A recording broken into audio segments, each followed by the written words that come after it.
I'm flying a sign, trying to make a couple bucks. It pays to be a panhandler. Anything helps. I think it's pretty stereotypical. You know, homeless. I omitted that part. In Colorado Springs, it's okay to sit on the corner and ask for help. You know, I mean, I'm always nice to people, and if I ask somebody, I'm always like, well, have a nice day. You know? The way our city code is written, people are allowed to ask for money and do so with passively just by holding a sign.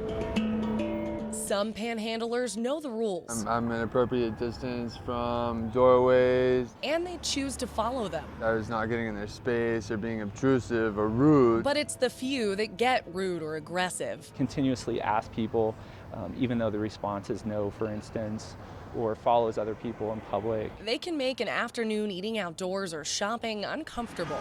People need to feel comfortable wherever they are and not feel threatened in any way or annoyed in any way. I mean, it disappoints me. I don't really want to necessarily stick up for the demographic of panhandlers. That aggression hurts people like John, who are panhandling in order to move on. It probably takes like 1 out of 100 people panhandling to be rude and unkind to make it a lot harder for everyone. And it hurts businesses concerned about the economic vitality of downtown if their customers are harassed. They need to be left alone to do what they want to do as a family, and panhandling is an interference to that. We're really trying to curb that type of aggressive solicitation. Officer Jeremy Wynn works for CSPD's downtown area response team. The main thing that the public can help us with is calling us when they feel like they're being placed in a situation by a solicitor, when they're in fear or intimidated. He says calling police isn't always the first choice for many Springs residents. They've got a big heart, and they don't want to say no, and they don't want anyone really to get in trouble. But DART believes reporting it is a way to help, because an official complaint means CSPD can reach out to that person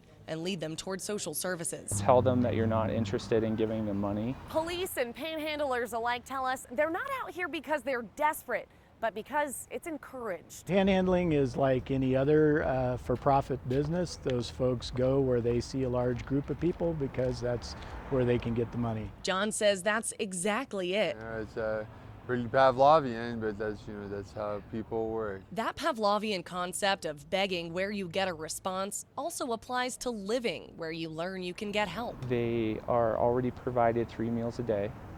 They can request assistance regarding showers or housing. So the question becomes, why not stay? You know, with all the resources that are available, I'm sure it's a mixed bag for the locals, because this is one of the most high homeless population places I think I've ever been. John says it seems all these resources could be perpetuating the problem. Yeah, there's a lot of resources, but you know, those resources I think sometimes lend people to become more stagnant. And being stagnant may be the result of being encouraged to beg by people with big hearts. They say that's likely why this problem hasn't gone away. People just kind of fall into some routine in which they do not become productive members of society.